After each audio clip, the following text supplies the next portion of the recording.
चलिए नमस्कार दोस्तों, आप सभी का स्वागत है जीएस जीनियस एकेडमी के इस ऑनलाइन प्लेटफॉर्म पर। उम्मीद है आप सभी लोग मस्त होंगे, स्वस्थ होंगे और पढ़ाई बहुत बेहतरीन चल रही होगी। सभी दोस्तों को सबसे पहले तो बधाई हो, क्योंकि एग्जाम की डेट फिक्स हो चुकी है। 22 जुलाई को आप सभी का एग्जाम है। याद रखना, बॉटनी वाले जितने भी पीजीटी बॉटनी देने वाले हैं सभी लोग अपनी कमर कस लीजिए। आपके पास बहुत अच्छा मौका है। अभी भी आपके पास 21 और 22 दिन है, 22वें दिन देना है। तो इस समय भी आप क्या कर सकते हो, अपनी तैयारी को पूर्ण रूप से तैयारी कर सकते हो। मतलब आपको सिलेबस सब बस एक बार पढ़ना है और शॉर्ट फॉर्म में पूरा सिलेबस पढ़ना है। देखिए, अब आपके पास समय बहुत ज़्यादा नहीं बचा है, तो हम प्रैक्टिस सेशन भी करा रहे हैं और आप लोगों के लिए मात्र 499 रुपये में कंप्लीट कोर्स लेकर आए, जिसमें एक एक चैप्टर, जो भी आपके 14 चैप्टर दिए हुए हैं, टू द पॉइंट सटीक कंप्लीट कराए हुए हैं। याद रखना, आज हमारा एम्ब्रियोलॉजी कंप्लीट होने वाला था, लेकिन अभी 1-2 लेक्चर और लग जाएंगे। तो बॉटनी आपका याद रखना, बिहार पीजीटी वाले अभी भी परचेज कर सकते हैं, मिनिमम प्राइस है, बिल्कुल इंतजार मत कीजिए। बहुत सारे लोग तो कई जगह पर खरीद के बैठे हुए हैं 1599 में, 1000 में, लेकिन मिल ही नहीं पा रहा मटेरियल। दोस्त, आप पेपर में पढ़ के नहीं जाओगे तो पास कैसे होगे? एक बार विश्वास करिए और पढ़कर देखिए। अगर आपको अच्छा नहीं लगे तो आप दूसरे दिन हमसे फीस वापस ले सकते हैं, निश्चिंत रहिए। फीस के लिए हम तुरंत वापस कर देंगे, 1% भी आपका नहीं लेंगे, लेकिन आपको मज़ा नहीं आए तब। पढ़ना आपको अच्छे से पड़ेगा। चलिए, तो जितने लोग भी जुड़ रहे हैं यहाँ आप परचेज कर सकते हैं। हमारा एप्लीकेशन डाउनलोड करिए जीएस जीनियस एकेडमी का। कैसे करना है वो मैं अभी आपको बताऊंगा। अगर आप टीजीटी भी देने वाले हैं तो बॉटनी के साथ में आपको फिजिक्स, केमिस्ट्री, बायोलॉजी भी मिल रहा है। किसमें? टीजीटी में। मतलब एक तीर से दो निशाने लग रहे हैं आपके। अगर आप टीजीटी और पीजीटी दोनों दे रहे हैं तो बॉटनी के साथ में आपको इसमें साइंस भी मिल रहा है। मतलब आप टीजीटी वाला परचेज कर सकते हैं 499 में। मोर इंक्वायरी के लिए आप हमसे कॉल कर सकते हैं। साइंस का आपको पता है, शाम को 9 बजे वाली क्लास में बता देते हैं। और अगर आप नॉर्मली बॉटनी लेना चाहते हैं जनरल, तो आपका 399 में, तो क्यों ना 499 में कंप्लीट कोर्स लिया जाए। बुक आपकी फ्लिपकार्ट पर अवेलेबल है हर एग्जाम के लिए, तो आप ये बुक परचेज कर लीजिए, अपने पास जरूर रख लीजिए, क्योंकि इसमें physics, chemistry, biology, botany, zoology सब कुछ दिया हुआ है। फ्लिपकार्ट पर अवेलेबल है, तो वहाँ से आप ले सकते हैं। संविदा शिक्षक वर्ग चयन परीक्षा का सिलेबस चल रहा है, पूर्ण रूपेण कंप्लीट चल रहा है। आप लोग परचेज कर सकते हैं, जुड़ सकते हैं। तो चलिए अब स्टार्ट करने वाले हैं हमारे एमसीक्यू। सभी लोग जुड़ चुके हैं भैया।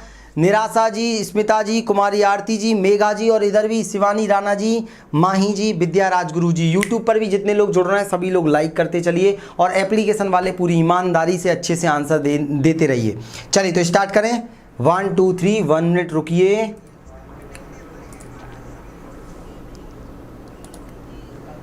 चलिए, तो आज हमारा क्या है, 5वां प्रैक्टिस सेट है। इसका हम डेली एक एक प्रैक्टिस सेट लेकर आ रहे हैं आप लोगों के लिए। पेपर में एक्सपेक्टेड क्वेश्चन है और प्रीवियस ईयर वाले हैं, तो पूरी ईमानदारी से फोकस करना है और आंसर देना है। 3 बजे हमारी थ्योरी वाली क्लास चलती है, ये हमारी प्रैक्टिस क्लास चलती है। और टीजीटी वालों के लिए हमारी कब चलती है? रात को 9 बजे भी क्लास चलती है। तो चलिए लेट्स गेट स्टार्टेड। और ये क्या पहला प्रश्न आपकी स्क्रीन पर आ रहा है।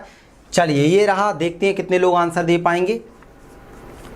प्रोटीन में संक्रामक कण जिनमें न्यूक्लिक अम्लों का अभाव होता है वे कहलाते हैं। आपको पता है, आपके सिलेबस में जीवाणु अलग से लिख के दिया है, कवक अलग से लिख के दिया है, लाइकेन, अनावृत्तबीजी, आवृत्तबीजी, सब कुछ लिख के दिया है। आपको सिलेबस के अकॉर्डिंग पढ़ाई करनी है, मन से कुछ भी पढ़ने मत लग जाना। पूरा हम पढ़ा रहे हैं सिलेबस के अकॉर्डिंग।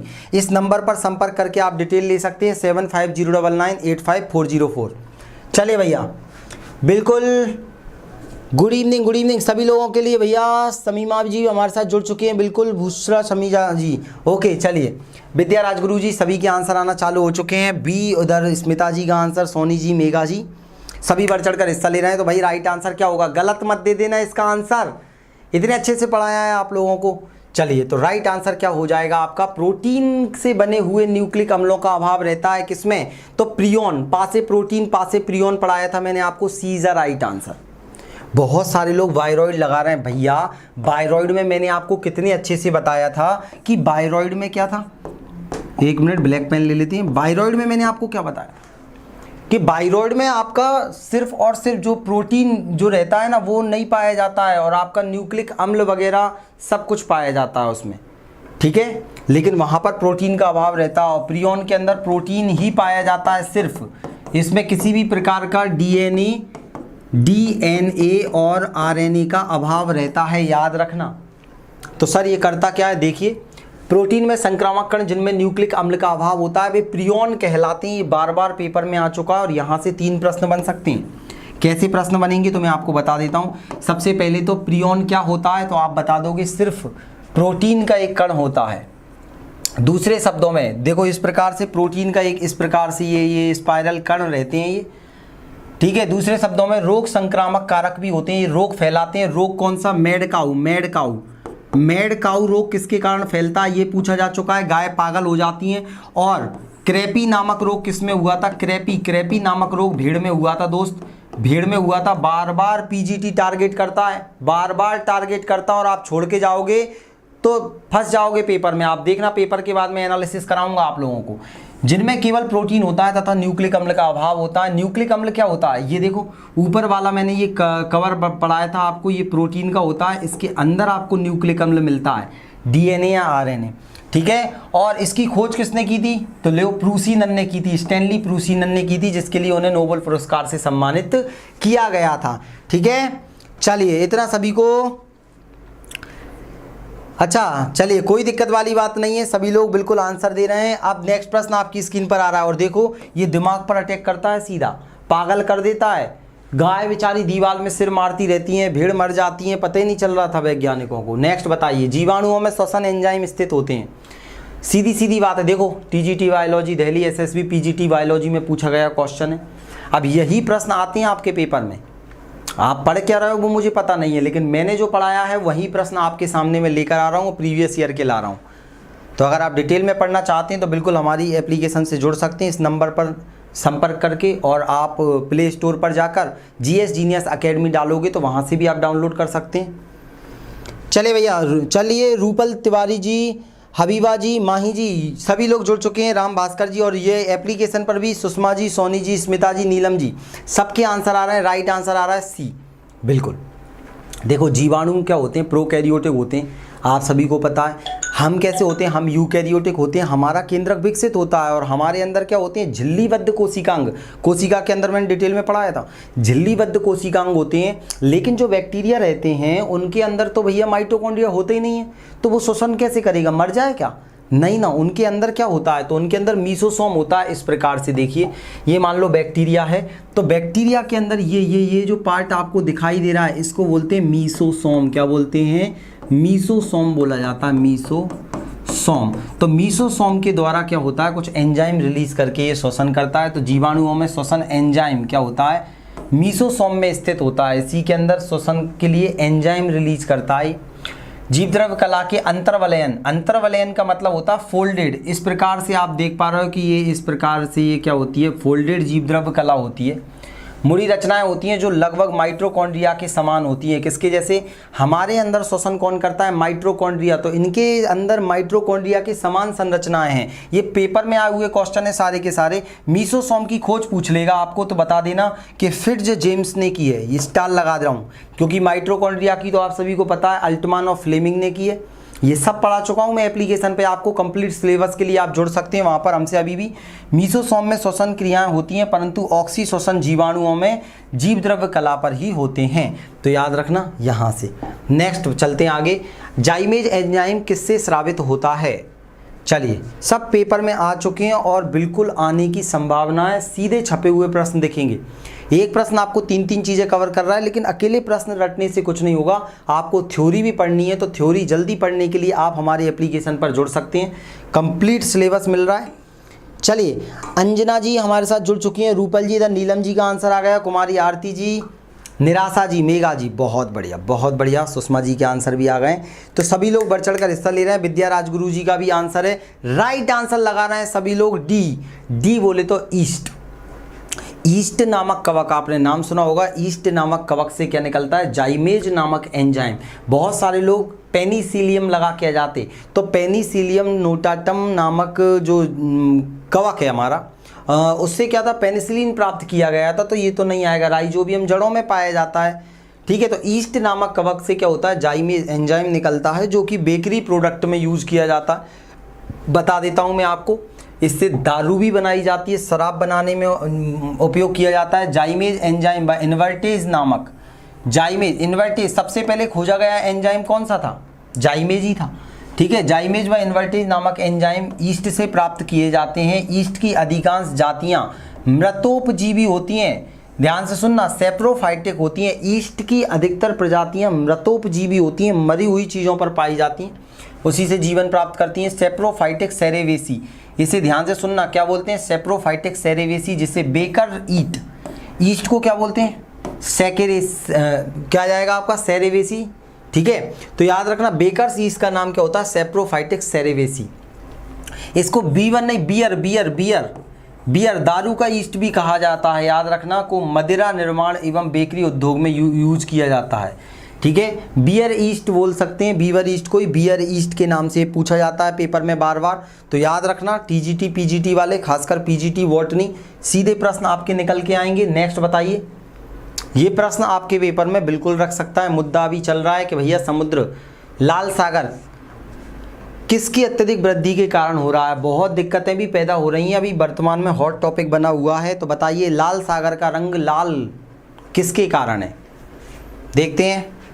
अगर आपकी तैयारी बेहतरीन चल रही है तो बिल्कुल दिक्कत मत लीजिए, और अगर आपको इनमें से नहीं बन पा रहे हैं, आपको कंप्लीट सिलेबस पढ़ना है विथ PDF, तो आप हमारे 7509985404 नंबर पर संपर्क कर सकते हैं और कोर्स परचेज कर सकते हैं। मात्र 499 में कंप्लीट कोर्स, 1 साल वैलिडिटी। चलिए सोनी जी का आंसर, स्मिता जी का आंसर आ गया, विद्या राजगुरु जी, चलिए राम भास्कर जी, अंजना जी, हबीबा जी, चलिए सभी लोगों के आंसर मुझे दिखाई दे रहे हैं। तो दोस्त राइट आंसर क्या हो जाएगा, लाल सागर। लाल सागर को हम इरिथ्रियन सी के नाम से भी जानते हैं, और ये शैवाल के कारण लाल होता है, और शैवाल का नाम क्या है, ट्राइकोडेस्मियम इरिथ्रियम। क्या नाम है ये पढ़ा दिया मैंने बहुत अच्छे से पढ़ा है, ट्राइकोडेस्मियम इरिथ्रियम। तो ये लाल शैवाल, ध्यान देना, इसमें पाई जाती है, कोई लाल रंग या मिट्टी नहीं है, ये लाल शैवाल है, एल्गी है, रेड एल्गी, रोडोफाइटा बोला जाता है लाल शैवाल को। तो लाल समुद्र का लाल रंग ट्राइकोडेस्मियम इरिथ्रियम की अत्यधिक वृद्धि के कारण होता है। ट्राइकोडेस्मियम इरिथ्रियम एक वैश्विक साइनोबैक्टीरियम है। क्या है, साइनोबैक्टीरियम में आएगा, देखो लाल रोडोफाइटा में नहीं आएगा, ये याद रखना, रोडोफाइटा लाल शैवाल होती है, लेकिन इसका रंग लाल है, लेकिन ये किसमें, साइनोबैक्टीरियम में है। समुद्र में बड़े पैमाने पर खिलता है, और पृथ्वी सबसे महत्वपूर्ण नाइट्रोजन फिक्सर में भी आता है, मतलब नाइट्रोजन फिक्सेशन का काम वैसे साइनोबैक्टीरिया करते ही हैं। तो ये इसलिए इंपॉर्टेंट है क्योंकि नाइट्रोजन फिक्सेशन कर रहा है और लाल रंग का है। वैसे तो लाल रंग वाले सारे के सारे किस में आते हैं, रोडोफाइटा में, और ये आपको अब क्लियर हो गया होगा, ठीक है। अगर पेपर में क्वेश्चन आए तो एक बार नाम ले दो, ट्राइकोडेस्मियम इरिथ्रियम, इसे इरिथ्रियम सी के नाम से भी जाना जाता है। चलिए आगे बढ़ते हैं अपन। नेक्स्ट बताइए, निम्नलिखित में से किसे डॉग लाइकेन के नाम से जाना जाता है। जब हमने लाइकेन, क्योंकि आपके सिलेबस में पूरा टॉपिक लाइकेन लिख के दिया, मैंने हर एक टॉपिक से क्वेश्चन लिए हुए हैं, एक एक दो दो। चलिए सभी लोग जल्दी जल्दी से आंसर दीजिए। आज थोड़ा सा गला लगा हुआ है, फिर भी उम्मीद है आपको आवाज़ मेरी क्लियर और स्पष्ट आ रही होगी। चलिए, और ये लिखा हुआ है एप्लीकेशन डाउनलोड करने के लिए आप कांटेक्ट कर सकते हैं इस नंबर पर। अब तो प्ले स्टोर पर भी आ चुकी है, आप वहाँ से भी डाउनलोड कर सकते हैं। चलिए भैया, ए और सी के बीच में लड़ाई चल रही है। चलिए, डॉग लाइकेन के नाम से किसे जाना जाता है, तो पेल्टीजेरा कैनिना, याद रखना। देखिए एक बार यहाँ पर मैं आपको बता देता हूँ, ये पूरा आप लोगों को ये आइसलैंड, ये मॉस के अंदर पड़ा हुआ था हमने, वो रेनडियर वाला वो अलग केस आ जाएगा आपका, ठीक है। तो आप ध्यान से सुनना, एक बार और देख लो आंसर क्या हो जाएगा, dog dog dog dog lichen क्यों बोला जा रहा है, पेल्टीजेरा कैनिना को। नाम याद रख लेना, कुछ चीज़ें पेपर से पहले आपको देख के जाना बहुत ज़रूरी है। चलिए इसलिए बोल रहे हैं क्योंकि देखो, सबसे पहले तो नाम याद रखो, पेल्टीजेरा कैनिना। इसे डॉग लाइकेन इसलिए कहा जाता है क्योंकि जब कुत्ता काट लेता है तो हमें हाइड्रोफोबिया नामक, हमें नहीं, जिसको कुत्ता काट लेता है उसे हाइड्रोफोबिया नामक बीमारी हो जाती है। क्यों? क्योंकि कुत्ते की लार में रहाविडो वायरस होता है। जैसे ही वो वायरस सामने वाले व्यक्ति के अंदर जाता है तो उसको पानी से डर लगने लगता है, तेज प्रकाश में एंटर नहीं कर पाता है, पानी की आवाज़ से भी डरने लगता है, कुत्तों जैसा व्यवहार करने लगता है। तो अब इसका उपचार करने के लिए इस लाइकेन का यूज किया जाता है, इससे हाइड्रोफोबिया रोग की दवा बनाई जाती है, इसीलिए इसे डॉग लाइकेन के नाम से जानते हैं, पेपर में पूछ सकता है वो। इसका थैलस वाला भाग पत्ती के समान संरचना है, थैलस वाला भाग की पत्ती के समान संरचना होती है। लैटिन भाषा में इसे छोटा कवच, स्मॉल शील्ड भी कहते हैं। इन्हें साइनोलाइकेन भी कहा जाता है, साइनोलाइकेन भी कहा जाता है, जिसका अर्थ है इनमें नाइट्रोजन स्थिरीकरण करने वाले जीवाणु पाए जाते हैं। तो साइनोलाइकेन भी बोल देते हैं, नाइट्रोजन फिक्सेशन करेंगे, साइनो है तो याद रखना। पेल्टीजेरा कैनिना याद रखना, नोट करते चलना, बाद में आपको क्या होगा अलग अलग चीज़ें एक साथ आएंगी कि आपसे रेंडियर मॉस का पूछ सकता है, आपसे पूछ सकता है कि अलग अलग की, जैसे हमने एक और देखा था भेड़िया को मारने वाली, तो वो अलग अलग क्वेश्चन में लेके आ रहा हूँ। तो आप सभी क्वेश्चनों को एक साथ अपने पास में एक बार पेपर से पहले देख कर जाना। इसकी PDF आपको एप्लीकेशन से मिल जाएगी। निम्नलिखित में से किस ब्रायोफाइटा से जेम्मा कप पाए जाते हैं? किस ब्रायोफाइटा में जेम्मा कप पाए जाते हैं? सभी प्रीवियस ईयर क्वेश्चन हैं और पूछे जा सकते हैं आगे। जेम्मा कप किस में पाए जाते हैं, मतलब कप लाइक स्ट्रक्चर। ये तो आपने अगर नहीं देखा आज तक तो मैं आपको दिखाऊंगा, तो आपको याद करते जाना है बहुत सारी चीज़ें। तो सबसे पहले तो आपको ये पता होना चाहिए इनमें से ब्रायोफाइटा कौन सा है कौन सा नहीं है। चलिए तुक्का तो ही लगा सकते हैं, अगर नहीं आ रहा आप लोगों को तो घबराने की ज़रूरत नहीं है, तुक्का तो ही लगा सकते हैं। बिल्कुल बहुत सारे लोगों का राइट आंसर है, आंसर हो जाएगा आपका बी मार्केंसिया। याद रखना मार्केंसिया, मार्सिलिया अलग हो जाएगा, वो टेरिडोफाइटा में आ जाएगा। मार्केंसिया सभी लोगों ने सही लगाया है, एक का भी मुझे गलत नहीं दिख रहा अभी तक। मार्केंसिया इज़ द राइट आंसर। ऐसे दिखता है देखो मार्केंसिया, इसके अंदर छोटे छोटे कप लाइक स्ट्रक्चर होते हैं जिन्हें जेम्मा कप के नाम से जाना जाता है। तो बस आपको ये चित्र देखकर याद करना है। कप सदृश गेमा कप याद रखना मार्केंसिया के पौधों में पाया जाता है। गेमा कप में अगुणित ऊतक के छोटे डिस्क उपस्थित होते हैं जिसे जेम्मा कप कहते हैं। जेम्मा अलैंगिक जनन में सहायक होता है, नए पौधों के जन्म देता है, प्रत्यक्ष रूप से नए उग्मकोद्भिद को जन्म देता है।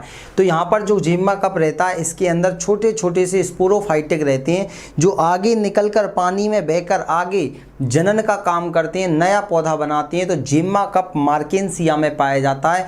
पेपर में पूछ सकता है मार्केंसिया कौन से ग्रुप के अंदर आता है या किसके अंदर आता है बताइए, तो आप बता दोगे ब्रायोफाइटा के अंतर्गत आता है। नेक्स्ट बताइए पादप जगत के उभयचर किसे कहा जाता है? सब प्रीवियस ईयर में पूछे गए प्रश्न आपके सामने चल रहे हैं दोस्त। थोड़ा सा गला लगा हुआ है।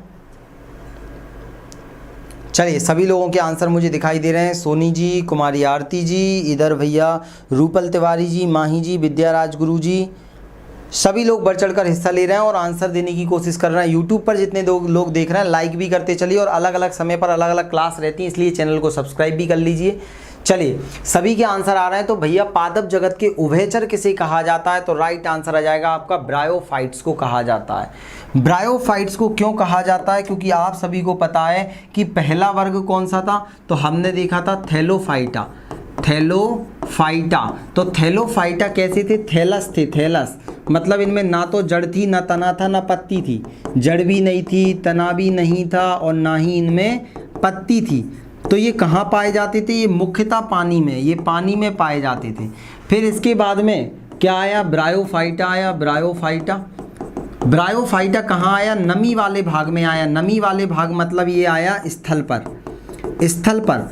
लेकिन इसको जनन करने के लिए अभी भी किसकी आवश्यकता होती थी? जल की आवश्यकता होती थी। ये मैंने अच्छे से पढ़ाया है आपको हिंदी में, थ्योरी में, डिटेल में। तो याद रखना स्थल में और जल में दोनों की ज़रूरत पड़ती थी, इसीलिए इसको क्या बोला जाता है? एम्फीबियन, पादप जगत का उभयचर बोला जाता है। ब्रायोफाइटा के अंतर्गत हमने बहुत सारे एग्जाम्पल भी देखे थे। क्या आप एग्जाम्पल बता सकते हैं? हमने देखा था लिवरवर्ट। लिवरवर्ट अगर पेपर में आ जाए लिवरवर्ट या लिवरवार्ट, क्योंकि ये किसके जैसा दिख रहा था? हमने देखा था ये हल्का सा लीवर के जैसी संरचना हमें दिखाई दे रही थी। लीवर के जैसी संरचना ये हमें क्या कर रही थी? हल्की सी इस प्रकार से दिखाई दे रही थी, तो इसे हमने लिवरवर्ट नाम दिया। इसके अंदर हमने अलग अलग पौधे पढ़े थे। बता पाओगे? जल्दी बताइए, जितने लोग देख रहे हैं क्या आप बता पाओगे? तो आप बोलोगे सर मार्केंसिया। याद रखना मार्केंसिया इसी के अंदर आएगा। जेम्मा कप जिसके अंदर पाए जाते हैं। आपसे पूछ लिया जाएगा कि भैया और बताइए, तो आप बोल दोगे राइलिया, राइला, रिक्सिया। रिक्सिया भी आएगा, रिंकिया के पापा नहीं, रिक्सिया के पापा, रिक्सिया इसी के अंदर आएगा। ये कभी कभी एग्जाम्पल आपसे पूछ लिए जाते हैं, ठीक है।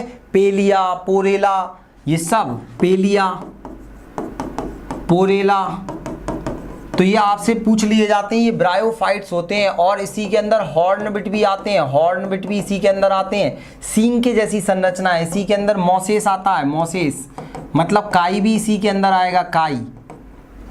ठीक है, कारा किसके अंदर आएगा, तो इसके अंदर आएगा कारा, कारा। ठीक है, काई किसके अंदर आएंगी, इनके अंदर आएंगी। तो यहाँ से क्वेश्चन बनते हैं और पेपर में लगातार पूछे जाते हैं। नेक्स्ट बताए, देखो ब्रायोफाइट्स को पादप जगत का उभयचर कहा जाता है। ब्रायोफाइट्स पहला स्थलीय पादप है, लेकिन निषेचन के समय जल की आवश्यकता होती है। इसका जीवन चक्र स्थल व जल दोनों पर पाया जाता है। जैसे आपने ये सब देख रहे हो, आप नाम लिखे हुए हैं, मार्केंसिया, रिक्सिया, पेलिया, एंथोसेरोस। एंथोसेरोस भी पूछ लिया जाता है आपसे। इजेयूना आ जाएगा, फाइट्रियम आ जाएगा। तो ये नाम याद रखने हैं आपको। नेक्स्ट बताओ, वानस्पतिक सर्प है, ये भी प्रश्न आपसे पेपर में पूछा गया है। सारे पेपर के प्रश्न, इसलिए सभी लोग बढ़िया ईमानदारी से आंसर दीजिए। और कंप्लीट सिलेबस पढ़ने के लिए आप डाउनलोड कर सकते हैं हमारे जीएस जीनियस एकेडमी के एप्लीकेशन को। इस नंबर पे आप संपर्क करके 750999। और अगर आप हमारे व्हाट्सएप ग्रुप से जुड़ते हो तो इसकी पीडीएफ की लिंक मिल जाएगी। व्हाट्सएप ग्रुप से जुड़ने के लिए हम आपको क्या दे रहे हैं, एक लिंक दे रहे हैं आपके कमेंट बॉक्स में, तो आप उस पर क्लिक करके बिल्कुल जुड़ सकते हैं। ये देखिए मैंने पिन कर दिया है मैसेज, तो आप उस पर क्लिक करके हमारे व्हाट्सएप ग्रुप से जुड़ सकते हैं। फ्री में पीडीएफ अवेलेबल हो जाएंगी वहाँ पर आपको। चलिए, इतना क्लियर हो गया, सभी लोगों को अब प्रॉपर दिख रहा होगा, बिल्कुल दिखाई दे रहा है। इधर भी आंसर आ गए। तो भाई वानस्पतिक सर्प किसे कहा जाता है, तो राइट आंसर हो जाएगा आपका टेरिडोफाइटा। देखो ब्रायोफाइटा के बाद में जस्ट कौन आए, टेरिडोफाइटा आए। किसके बाद में, ब्रायोफाइटा, तो टेरिडोफाइटा। टेरिडोफाइटा के अंदर क्या आ गए थे, अब संवहनीय ऊतक आ गए थे। क्या आ गए थे, संवहनीय ऊतक आ गए थे, लेकिन इनमें बीज नहीं पाए गए थे। तो संवहनीय ऊतक सहित क्रिप्टोगेमी थे। ये कैसे थे, क्रिप्टोगेमी। क्रिप्टोगेमी मतलब ये कैसे थे, बीज रहित थे। कैसे थे, बीज रहित। ये मैंने पूरा डिटेल में पढ़ाया है। अगर आपको पेपर से पहले पढ़ना है तो अभी भी आप हमारे ऐप से जुड़ सकते हैं। क्रिप्टोगेमी याद रखना, बीज रहित थे टेरिडोफाइटा। साथ ही साथ ये क्या होते थे, फैलकर वृद्धि करते थे। और ये हल्के हल्के से इनमें जो पेड़ आते हैं, जैसे फर्न लाइक, सांप के जैसी इनकी मुंह रहता था, तो इनको सांप भी बोल देते। साथ ही साथ सरीसृप भी बोला जाता था। सांप मतलब रेंग कर चलने वाले। तो ये इसके अंदर फर्न वगैरह जो आते हैं, याद रखना, तो ये रेंग कर गति करते हैं, ऐसा लगता है फैल रहे हैं पूरे में। तो चलिए मैं आपको बता देता हूँ। देखिए इस तरह से सेलेंजिनेला इसमें आ जाएगा, टेरिस इसमें आ जाएगा, डायोप्टेरिस इसमें आ जाएगा, इक्विसिटम आ जाएगा। इसे तो हॉर्स टेल के नाम से भी जाना जाता है, इक्विसिटम। ठीक है, एडिएंटम। ये सारे एग्जाम्पल आपसे पेपर में पूछे जाते हैं। टेरिडोफाइटा के एग्जाम्पल मोस्ट इंपोर्टेंट लिख लेना इस पे, मोस्ट इंपोर्टेंट एग्जाम्पल तो पेपर में आना ही आपको चाहिए। बिना इसके अगर कहीं भी आप पढ़ के चले गए तो कोई काम नहीं आएगा आपको। मैंने एक एक का आपको बहुत बेहतरीन तरीके से पढ़ाया है, बस आपको याद रखना है। इसी तो हॉर्स टेल के नाम से भी जानते हैं, हॉर्स टेल। ठीक है, हाथी, वो घोड़े की पूंछ जैसा। टेरिडोफाइट्स को वनस्पतिक सर्प कहते हैं। इस वर्ग के अंतर्गत पर्ण, हरिम व संवहनीय ऊतक युक्त होते हैं। अपुष्पोद्भिद होते हैं, पुष्प नहीं पाए जाते हैं, क्रिप्टोगेमस होते हैं। इस वर्ग के सदस्यों में जल, खनिज लवणों की संवहन के जाइलम तथा ग्लूकोज का संवहन के लिए फ्लोएम होता है। और फ्लोएम में भी क्या होता है क्या नहीं होता, ये पूरा डिटेल में मैंने पढ़ाया है, उसको आप अच्छे से पढ़ लेना जाकर। ठीक है, प्रायः शाकीय होते हैं, छायादार स्थानों पर पाए जाते हैं। एग्जाम्पल याद रखना, मार्सिलिया। उधर क्या था, मार्केंसिया था ब्रायोफाइट में, इधर मार्सिलिया है। साल्विनिया आ जाएगा, एंजोला आ जाएगा, टेरिस आ जाएगा, सेलेजिनेला, इक्विसिटम। इनके बारे में बहुत अच्छे से बताया मैंने, सेलेजिनेला के बारे में, इक्विसिटम के बारे में, एंडिएटम, डायोप्टेरिस, टेरिस। क्लियर इतना। चलिए नेक्स्ट बताइए, टर्पेंटाइल, टारपेंटाइन या टर्पेंटाइन तेल। देखो कितने एग्जामों में पूछा गया है, और आपके एग्जाम वाला क्यों नहीं पूछेगा, तो आपको पढ़ के जाना है, क्योंकि आपके सिलेबस के अंदर उन्होंने लिख के दिया है वनस्पतिक का जो मतलब दैनिक जीवन में जो वनस्पति हैं उनका उपयोग भी दिया हुआ है, और क्या क्या उपयोग में आते हैं, मतलब सटीक शब्द अभी याद नहीं आ रहा, वानस्पतिक जीवन का उपयोग। ठीक है, मतलब इनका आर्थिक महत्व, हाँ इनका आर्थिक महत्व, वानस्पति का आर्थिक महत्व आपसे पूछा जाएगा। सर कंप्लीट कोर्स चाहिए। अगर आपको कंप्लीट कोर्स चाहिए तो दोस्त आपको नंबर पर इस पे संपर्क करना पड़ेगा। डेली लाइव क्लास चलती हैं आपकी, 3 आप पूछ सकते हैं। एक चलती है 3 बजे थ्योरी, कंप्लीट थ्योरी आपकी चल रही है और आपका 7-8 दिन में कंप्लीट सिलेबस हो जाएगा। 80% से 70% कवर हो चुका है। 7509985404 पर आप इस क्लास के बाद में व्हाट्सएप पे मैसेज कर दीजिएगा या कॉल कर लीजिएगा, तो आपको कंप्लीट सिलेबस की डिटेल मिल जाएगी, आप परचेज कर सकते हैं। ठीक है, तो अब हम इसको समझते हैं टाइम वेस्ट किए बिना। पेपर का टाइम बहुत कम बचा हुआ है। टर्पेंटाइन तेल का आंसर आ चुका है। हाँ, इकोनॉमिक बॉटनी, बिल्कुल बिल्कुल सुषमा जी ने बिल्कुल सही बता दिया, याद दिला दिया। परसों से आपका स्टार्ट हो जाएगा जैसे ही एम्ब्रियोलॉजी कंप्लीट होगा। चलिए, सभी लोगों के आंसर आना है। हाँ भैया अमरजीत जी, आप बिल्कुल कंप्लीट कोर्स ले लीजिएगा, इस नंबर पे संपर्क करके मैंने बता दिया, लेकिन अभी पहले इसको पढ़ लो अच्छे से। चलो, अब देखो टर्पेंटाइन तेल मैंने आपको बताया था जिम्नोस्पर्म से प्राप्त किया जाता है और जिम्नोस्पर्म आपके सिलेबस का हिस्सा है। जिम्नोस्पर्म में हमने पढ़ा था कि इनके अंदर बीज तो आ गए थे, लेकिन बीज कैसे थे? नग्न थे, जिम्न थे, मतलब इन पर किसी भी प्रकार का आवरण नहीं था। ये दुनिया के सबसे लंबे लंबे पौधे सिकोया सिम्परवियरेंस इसी के अंतर्गत आता है। तो याद रखना, इसमें आंसर है इसका पाइनस। चीड़, चीड़ का तेल भी बोलते हैं इसे। टर्पेंटाइन तेल को क्या बोला जाता है? चीड़ का तेल भी बोलते हैं। चीड़, चीड़ का तेल याद रखना। तो चीड़ का तेल कहाँ से प्राप्त किया जाता है? तो पाइनस से, साइकस से। साबूदाना, गला लगा हुआ है, मेरी आवाज़ मुझे लग रहा है आ रही होगी आप लोगों को। साबूदाना, थोड़ा सा कल स्वास्थ्य ठीक नहीं था। साबूदाना, ये याद करके जाना है पेपर में सारी चीज़ें। देखो पूरा मैंने आपको इसकी PDF भी आपको जैसे ही क्लास होगी वैसे ही आपको मिल जाएगी। आप व्हाट्सएप ग्रुप में भी ऐड हो सकते हैं हमारे, उसमें भी मिल जाएगी। वो ऊपर लिंक दिख रही होगी टाइपिंग के ऊपर, और नहीं तो एप्लीकेशन पे कंप्लीट मिल जाएंगे आपको पांचों के। टारपेंटाइन, तारपीन का तेल बोलते हैं, चीड़ के पेड़ से प्राप्त होता है तारपीन का तेल।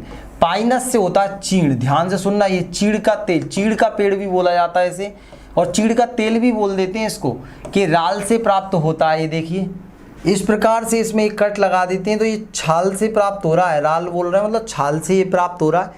इस प्रकार से ये प्राप्त होता है, लेटेक्स जैसा। इसका यूज़ का किया जाता है फर्नीचर पॉलिश, चमकदार फर्नीचर दिखाई देता है।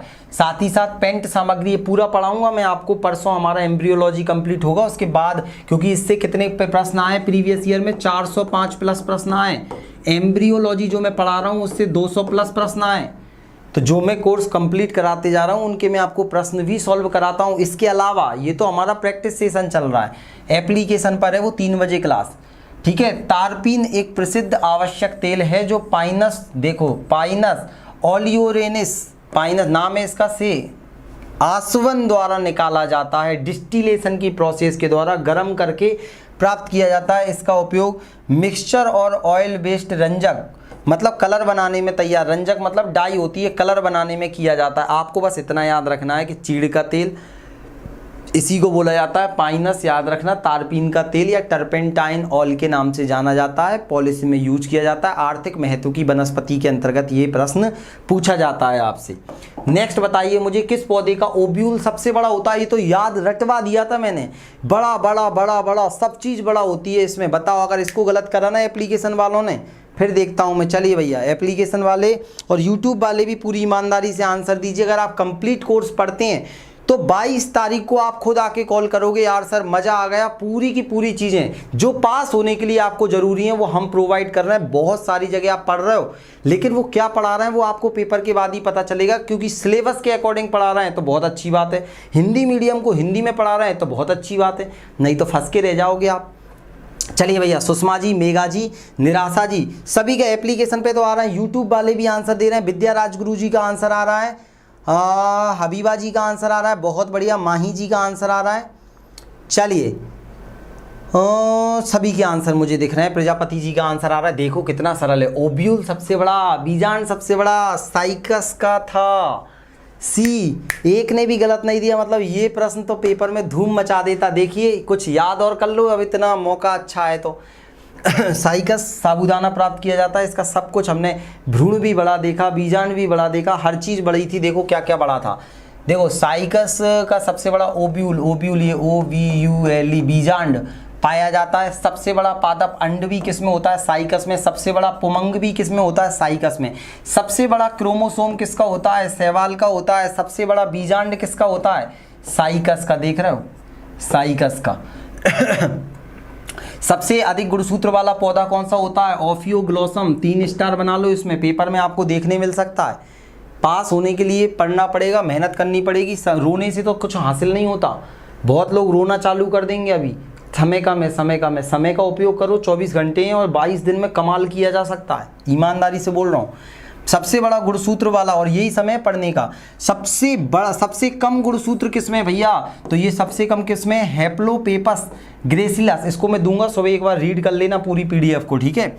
सबसे बड़ा फल कौन सा आ जाएगा? लोडोसिया आ जाएगा। फल पूछा है। सबसे बड़ा बीज कौन सा आ जाएगा? ऑर्किड का आ जाएगा। सबसे बड़ा सूक्ष्म पादप बीज पूछा है, सूक्ष्म पादप बीज ऑर्किड का आ जाएगा। और ऑर्किड में कौन से ऊतक पाए जाते हैं? क्या आप लोग बता पाओगे कौन से ऊतक पाए जाते हैं जिसके कारण ये हवा में ही नमी प्राप्त कर लेता है? देखते हैं कितने लोग बता पाओगे।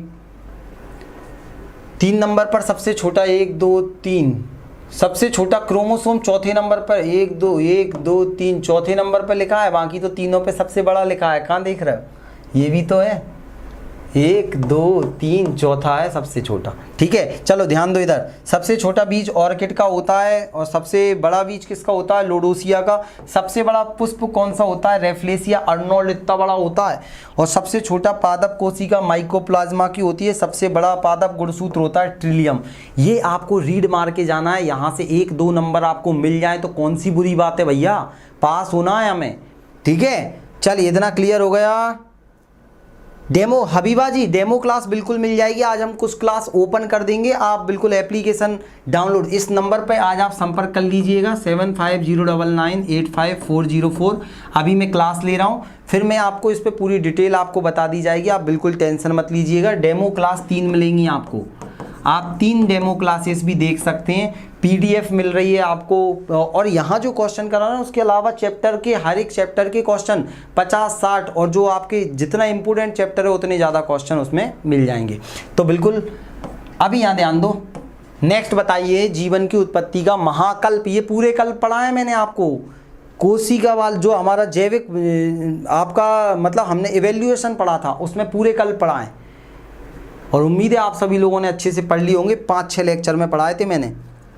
चलिए आंसर दीजिए जल्दी से। हिंदी मीडियम स्टूडेंट को वहाँ पर प्रेफरेंस दिया जाता है। साथ ही साथ क्या है, टर्मोलॉजी पूरी इंग्लिश में यूज़ करते हैं हम, मतलब हिंदी और इंग्लिश खासकर हिंदी मीडियम स्टूडेंट के लिए बनाया गया है ये कोर्स हमने, बिहार पीजीटी वालों के लिए। चलिए नीलम जी का आंसर आ गया। एप्लीकेशन पर जितने भी जुड़े हैं आप कभी भी उनसे पूछना कि कोई भी बुराई करे तो मुझे बताना। चलिए यहाँ आंसर दो। चलिए इधर विद्या राजगुरु जी का आंसर आ चुका है, सबके आंसर दिखाई दे रहे हैं। चलो इधर सुषमा जी, निराशा जी, मेघा जी, स्मिता जी, सबके आंसर आ रहे हैं। भाई जीवन की उत्पत्ति हुई थी सबसे पहले प्री कैम्ब्रियन युग में। किसमें हुई थी? प्री कैम्ब्रियन युग में सबसे पहले जीवन की उत्पत्ति हुई थी। 4.6 अरब पहले जब पृथ्वी बनी थी, धीरे धीरे जीवन की उत्पत्ति हुई। ये पूरा चार्ट मैंने वहाँ पढ़ाया है, सीनोजोइक, मीसोजोइक, पेलियोजोइक। अब ये इतना पढ़ाने का टाइम तो है नहीं है, तो वहाँ आप 2-3 लेक्चर में पूरा कवर कर सकते हैं। आप 2 की स्पीड करके भी वहाँ देख सकते हैं। तो कंप्लीट सिलेबस 7 दिन में जो मैंने पढ़ाया है वो 7 दिन में कंप्लीट कर सकते हैं और फिर सेशन में क्वेश्चन आंसर्स पर आप आ सकते हैं। मतलब अगर आप प्रॉपर पढ़ाई करोगे दोस्त तो ये 22 दिन के अंदर अंदर आप एग्ज़ाम क्रैक कर लोगे ईजीली। बस पता होना चाहिए कि पढ़ना क्या है। कुछ भी पढ़ने से कभी सिलेक्शन नहीं होता, क्योंकि मैंने भी एग्ज़ाम निकाला है तो मैंने भी सिर्फ 1 महीने का, पूछो स्टूडेंट से, 1 महीने की मैंने छुट्टी कर दी थी। 1 महीने में मैंने पीएससी का असिस्टेंट टैक्सेशन का पूरा मेंस निकाला है। अब इंटरव्यू का भगवान भरोसे चल रहा है, कब लेंगे वो खुद ही नहीं बता रहा है। तो प्री कैम्ब्रियन याद रखना, प्री कैम्ब्रियन वर्तमान फेनेरोजोइक युग से पहले स्थापित। ये देखो, ये आपको पूरा समझ में कब आएगा? जब आप वो लेक्चर देख लोगे ईमानदारी से। 3 लेक्चर में मैंने आपको पढ़ाया है। बस याद रखो 4.6 अरब साल पहले पृथ्वी के गठन से लेकर कैम्ब्रियन काल की शुरुआत तक लगभग 4.1 मिलियन वर्ष पहले फैला हुआ है।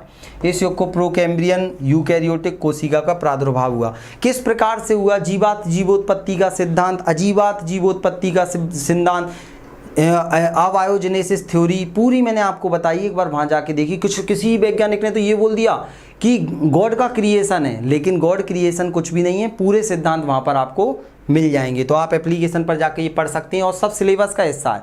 मन से कुछ नहीं पढ़ा रहा, पूरा सिलेबस के अकॉर्डिंग पढ़ा रहा हूँ। चलिए आंसर दो इसका। पत्तियों में भोजन इकट्ठा किस में रहता है? ये देखो सब प्रीवियस ईयर में पूछे हुए क्वेश्चन है। तो आप निश्चिंत रहिए और आंसर दीजिए।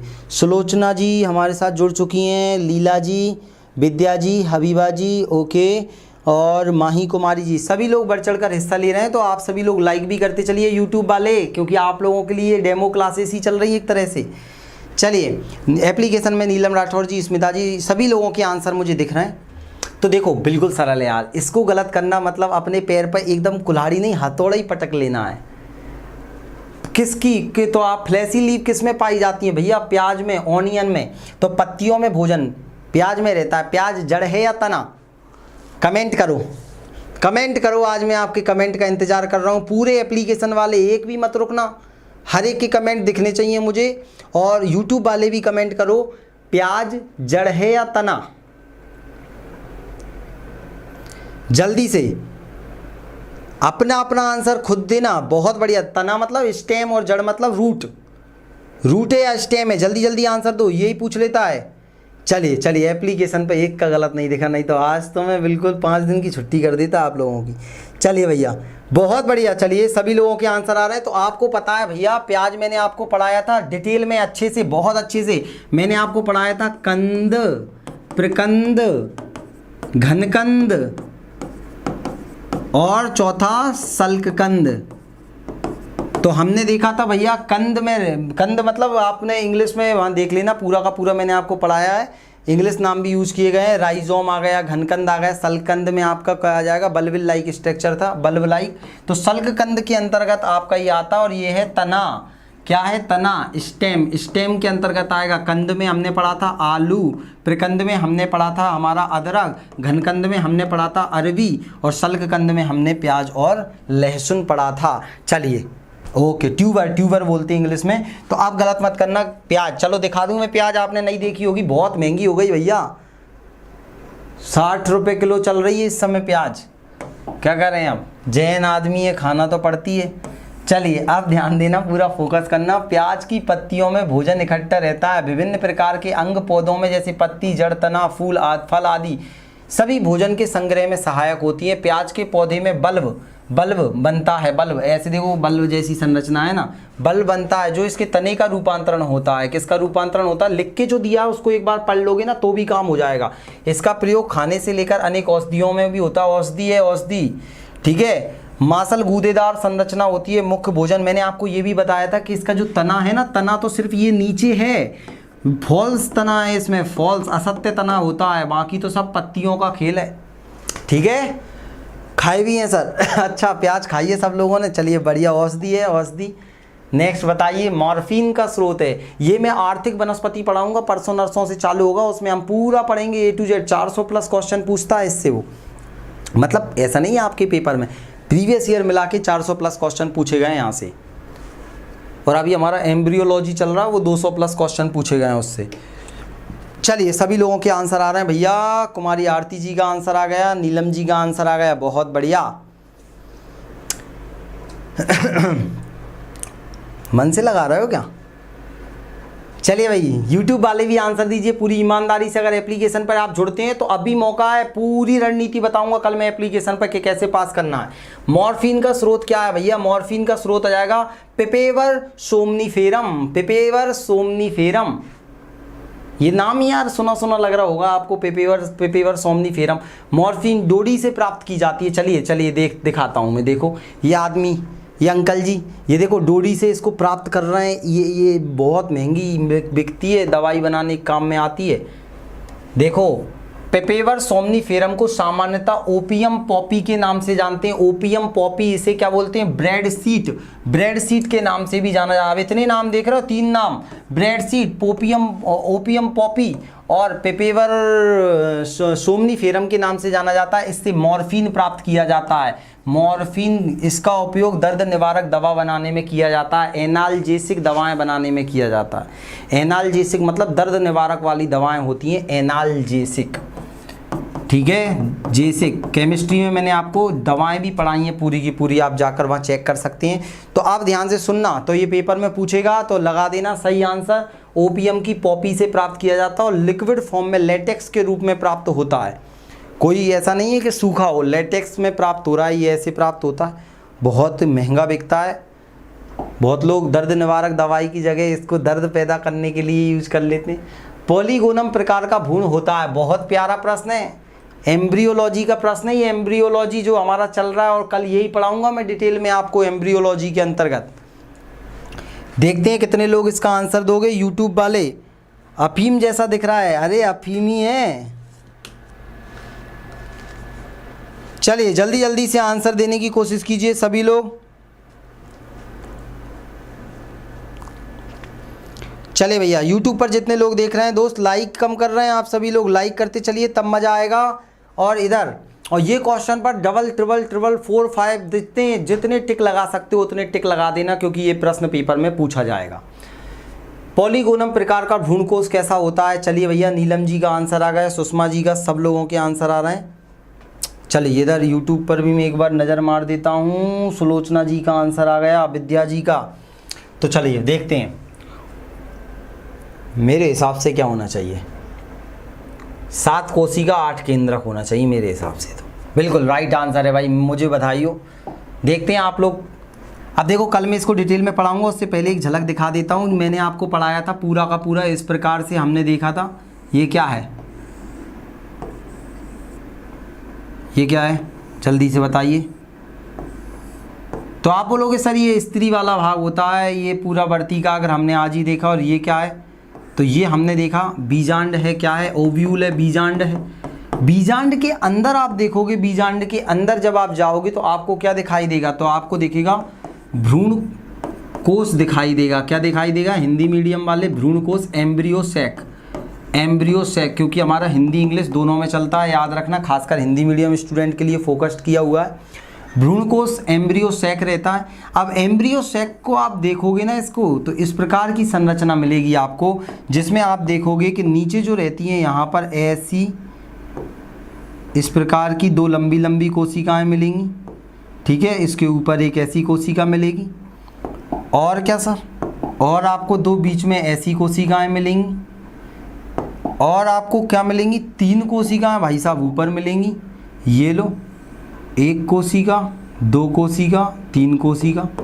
तो आपको टोटल कितनी दिख रही हैं, तो आप बोलोगे सर 1 2 3 4 5 6, और ये दोनों का दोनों ये 2 केंद्रक हैं। कोशिका तो ये है कोशिका, तो याद रखना इतनी बड़ी ये कोशिका है। तो ये क्या है, ये सेल है, सेल 1, और ये 3 सेल ये हैं, एंटीपोडल सेल बोलते हैं इन्हें, एंटीपोडल हिंदी में क्या बोलेंगे, तो याद रखना इसको बोलते हैं प्रतिमुखी कोशिकाएं या प्रतिव्यांत, प्रतिमुखी, कल मैं डिटेल में पढ़ाऊंगा।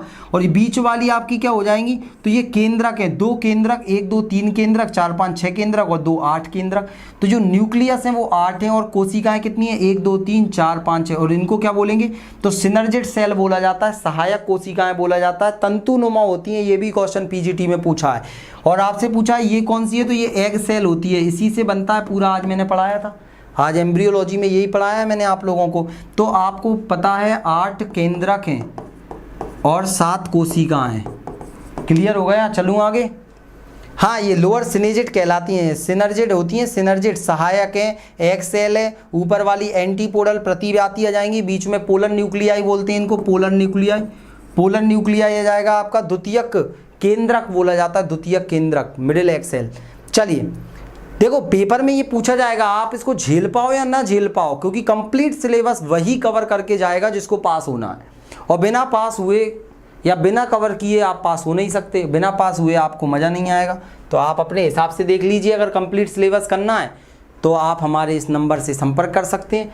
अर्धसूत्री विभाजन का सबसे लंबा चरण कौन सा है, ये पूरा पढ़ा दिया दोस्त मैंने, बिना पढ़ाए मैं कुछ भी नहीं करा रहा यहाँ, जो सिलेबस है वो कवर भी करा रहा हूँ पूरा। चलिए देखते हैं कितने लोग आंसर बता पाओगे। यहाँ पर समय आपका निकलते जा रहा है।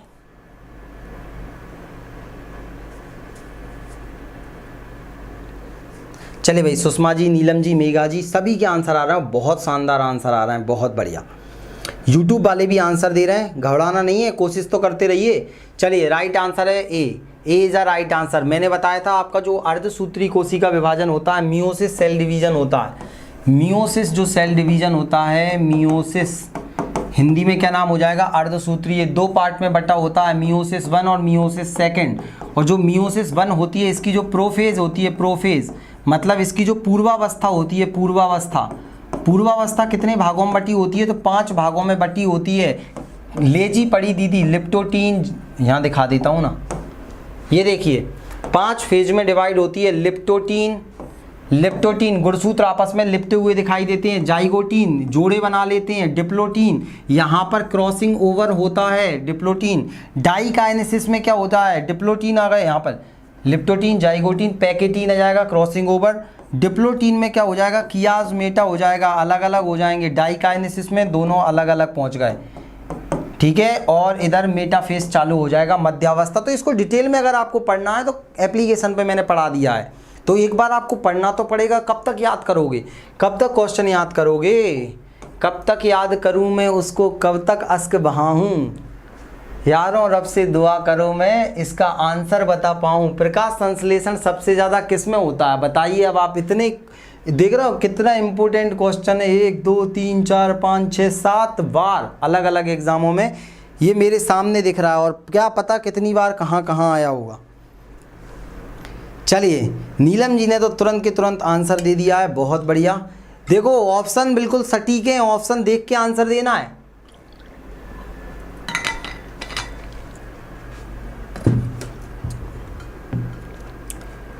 सबसे ज़्यादा पूछा है, सबसे ज़्यादा। आप घबराहट में जल्दबाजी में गलत मत दे देना, मैं पहले ही बोल रहा हूँ। चलिए, समय निकल रहा है, बहुत बढ़िया, सभी लोगों के आंसर आ रहे हैं। तो देखो, मैंने जब आपको क्वेश्चन आंसर्स कराए थे और जब मैंने फोटोसिंथेसिस की प्रोसेस आपको कवर कराई थी, वहाँ मैंने आपको बताया था कि सबसे ज़्यादा जब भी पूछे तो हमें कौन सा लगाना है, लाल लगाना है। लाल लाल लाल लंगोटे वाला, याद रखना। होता दोनों में, लाल और नीले में, लेकिन सबसे ज़्यादा लाल में, उसके बाद नीले में होता है, याद रखना। तो सबसे ज़्यादा इसका आंसर क्या हो जाएगा, लाल लाल लाल। चलिए, जितने लोगों ने लाल लगाया है वो बधाई के पात्र हैं। तो red is a right answer हो जाएगा इसका, लाल। अब देखो, अब आप यहाँ पर जो टिक लगा हुआ है वो गलत लगा दिया है इन्होंने जल्दबाजी में, इसलिए आप टिक पर बिल्कुल ध्यान मत दीजिए, वो लाल आंसर है। मैं यहाँ समझा देता हूँ आपको। ये लगा दिया उन लोगों ने, नीला पसंद था उन्हें, लाल है तो लाल कलर से ही लिखेंगे। प्रकाश संश्लेषण सबसे ज़्यादा लाल प्रकाश में पाया जाता है। प्रकाश संश्लेषण की दर नीले प्रकाश में लाल से कुछ कम तथा हरे में सबसे कम होती है। देखो, ये साफ साफ लिख दिया इस लाइन में, उन्होंने साफ साफ लिख दिया। अगर आपसे पूछता, देखो वो अब आपसे उस लेवल पे बात कर रहा है, पीजीटी लेवल पे, कि आप बच्चों को किस तरह से डिफाइन करोगे, तो उन्होंने वो बिल्कुल मेंशन करके दिया है कि नीले प्रकाश में लाल से कुछ कम। बच्चों को अगर आप पढ़ाओगे या फिर आगे चल के अगर आपसे कोई भी पुलिस वाले एग्ज़ाम में, एसआई में, तो वहाँ पर आप दोनों लगा के आ सकते हो कि भाई दोनों। लेकिन यहाँ पर तो आपसे सबसे ज़्यादा पूछा है तो लाल में ही होगा। प्रकाश संश्लेषण की दर तीव्रता से सीधे समानुपाती होती है। कुल प्रकाश का 3% भाग ही क्लोरोफिल वर्णकों द्वारा अवशोषित किया जाता है, ओनली 3%। ठीक है, इतना 100% आता है, 3% लेते हैं। प्रकाश संश्लेषण की अधिकतम दर प्रकाश के लाल नीले मिश्रण में पाई जाती है। अधिकतम दर अगर पूछी जाए, रेट, तो लाल और नीले मिश्रण में ही पाई जाती है, लेकिन सबसे ज़्यादा लाल में होती है। ठीक है, प्रकाश संश्लेषण प्रकाश के स्पेक्ट्रम में 3900 एंगस्ट्रम से लेकर 7800 एंगस्ट्रम, यानी 390 से लेकर 780 नैनोमीटर तरंग दैर्ध्य वाली किरणों में होती है। इन्हीं में प्रकाश संश्लेषण होगा, ये भी स्टार बना लेना, 3900 से 7800 एंगस्ट्रम। चलें आगे,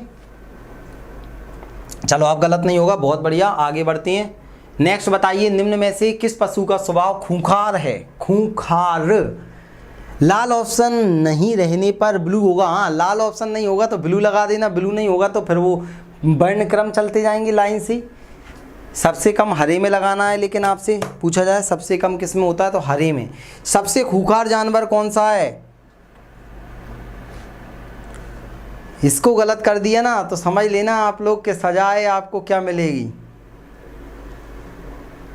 ओहो, मेरा मोबाइल कितना % बचा हुआ है, डिस्चार्ज होने वाला है। ओके, जल्दी जल्दी आंसर दीजिए। और मैं पहले ही बता रहा हूँ दोस्त, अभी भी 22 दिन है, कंप्लीट सिलेबस पढ़ना है तो आप सभी लोग ज्वाइन कर लो जीएस जीनियस एकेडमी, मात्र 499 में। इतने तो आप वैसे ही रिचार्ज में ख़त्म कर देते हो, तो आपके पास 1 साल का मौका रहेगा। आप अगर इस बार भी पास होते हो तो अगली बार भी एक बार एग्ज़ाम देने मिलेगा उस कोर्स में, 1 साल की वैलिडिटी है आपके पास। तो उसमें पीडीएफ भी मिल रही है, जल्दी पीडीएफ भी पढ़ सकते हो आप। तो ये तो बिल्कुल सरल सा बच्चों वाला प्रश्न है। राइट आंसर क्या हो जाएगा? शेर। लेकिन शेर से संबंधित जानकारी आपको यहाँ पर मिलेगी। देखिए आपको खूंखार जानवर दौड़ते हुए दिखाई दे रहा है, कब आपके पास आ जाए। और जिन्होंने लाइक नहीं किया दोस्त, लाइक ज़रूर करते चलिए, चैनल को भी सब्सक्राइब कर दीजिए। शेर एक खूंखार स्वभाव वाला पशु है और ये पैंथेरा वंश का है। जैसे हमारा पैंथेरस टाइग्रिस हमारा राष्ट्रीय पशु, बाघ का क्या नाम है? Panthera Tigris. 4 बड़ी बिल्लियों में से एक है, ये बिल्ली वंश का है। ये बिल्ली ने ही सिखाया है इसको सब कुछ। और ये फेलिडे कुल का सदस्य होता है। फेलिडे कुल का सदस्य जंगली सिंह वर्तमान में उप सहारा, दक्षिण अफ्रीका और एशिया में पाए जाते हैं। तो ये आपको इतना याद रखना है, ये सरल सा था। क्लियर? आगे बढ़ते हैं। ये काट ले, उससे पहले इसको हटा दिया जाए यहाँ से। बताओ जल्दी से, BOD का पूर्ण रूप क्या है? ये भी प्रश्न पेपर में आपसे पूछा जा सकता है, पक्का पूछा जा सकता है, स्टार बना लेना। इसकी PDF आपके व्हाट्सएप ग्रुप से मिल जाएगी। व्हाट्सएप ग्रुप की लिंक मैंने अभी आप जो कमेंट कर रहे हैं उसके ऊपर दे रखी है। और अगर आप दिक्कत आए तो आप इस नंबर पर संपर्क कर सकते हैं, 7509985404 पर आप एनी इंक्वायरी के लिए कॉल कर सकते हैं या फिर आप व्हाट्सएप पे मैसेज कर सकते हैं। एप्लीकेशन की लिंक भी यहीं मिल जाएगी अगर आपको प्ले स्टोर पर ना मिले। वैसे प्ले स्टोर पर अवेलेबल है। GS जीनियस अकेडमी बाय आकाश सर डाल देना, दिक्कत आए तो। और ऐसा लोगो दिखेगा आपको यहाँ पर, जो लोगो दिख रहा है ना GS जीनियस अकेडमी का। चलिए भाई, सभी के आंसर आ रहे हैं। लीला जी, सुलोचना जी, अर्जुन जी, हबीबा जी, माही कुमारी जी, सभी लोग। और 3 बजे हमारी लाइव क्लास चलती है, वो थ्योरी रहती है, डिटेल में आपको कवर कराते हैं। तो राइट आंसर क्या होगा? Biological oxygen demand is the right answer, B। देखो ये बायोलॉजिकल ऑक्सीजन डिमांड का मतलब होता है कि पानी के अंदर कितनी ऑक्सीजन घुली हुई है। क्योंकि जो बायोलॉजिकल ऑक्सीजन डिमांड है, जो जीव जंतु, जैविक जीव जंतु रह रहे हैं, उसको कितनी ऑक्सीजन मिल पा रही है। आजकल बायोलॉजिकल ऑक्सीजन डिमांड कम हो रही है। एक तो जलकुंभियाँ बढ़ती जा रही हैं, वो ऊपर से नीचे सूर्य का प्रकाश नहीं आने देती पानी में, और पानी की और ऑक्सीजन को खींच लेती हैं। तो इससे क्या हो रहा है? पानी में ऑक्सीजन की कमी हो रही है। तो पानी में ऑक्सीजन की कमी को किसके द्वारा मापा जाता है? Biological oxygen demand. देखिए बायोलॉजिकल ऑक्सीजन डिमांड BOD का पूर्ण रूप होता है ऑक्सीजन की उस मात्रा का मापन है। मापन है, ये पूछ लेता है कभी कभी, ऑक्सीजन की मात्रा का मापन किसमें किया जाता है? तो बायोलॉजिकल ऑक्सीजन डिमांड में जो जल के एक नमूने में वायवीय जैविक घटकों द्वारा जैव क्षयकारी बायोडिग्रेडेबल कार्बनिक पदार्थ के अपघटन के लिए आवश्यक है। मतलब जो उसमें चीज़ें डली रहती हैं, जीव जंतु हैं, उनको ख़त्म करने और उन लोगों के लिए भी ऑक्सीजन की ज़रूरत के लिए उपयोग में आती हैं। घर की गंदी नाली से निकलने वाले गंदे जल की BOD का मान 200 से 400 ppm ऑक्सीजन होती है 1 लीटर जल के लिए। और पीने योग्य स्वच्छ जल का BOD 1 ppm से कम होना चाहिए, 1 ppm से कम होना चाहिए। तो मतलब यहाँ पर देख रहे हो कितनी गंदगी है, गंदगी के कारण इसमें क्या हो रहा है? 400। ये मापने के लिए होता है, ये आपसे पूछ ले तो आप बता पाओगे, याद रखना इतना। बायोलॉजिकल ऑक्सीजन डिमांड, बहुत बढ़िया सुलोचना जी। नेक्स्ट बताइए, पृथ्वी की सतह का वह भाग जहाँ हवा, पानी एवं मृदा के साथ साथ जीव भी पाए जाते हैं। क्योंकि पर्यावरण भी है आपके सिलेबस में, और पर्यावरण भी हमारा चल रहा है। 11 लेक्चर 12 लेक्चर हो गए पर्यावरण के। समय आपका निकलते जा रहा है, जल्दी से आंसर दीजिए। पृथ्वी की सतह पर सभी चीज़ों का मिलन कहाँ हो रहा है? चलिए आंसर आने लगे। सोनी जी, निराशा जी, मेघा जी, शंकर जी। चलिए भाई, एप्लीकेशन पर सभी आंसर दे रहे हैं। यूट्यूब वाले भी बढ़ चढ़ कर हिस्सा ले रहे हैं। माही कुमारी जी, लीला जी, हबीबा जी, अर्जुन जी, सुलोचना जी।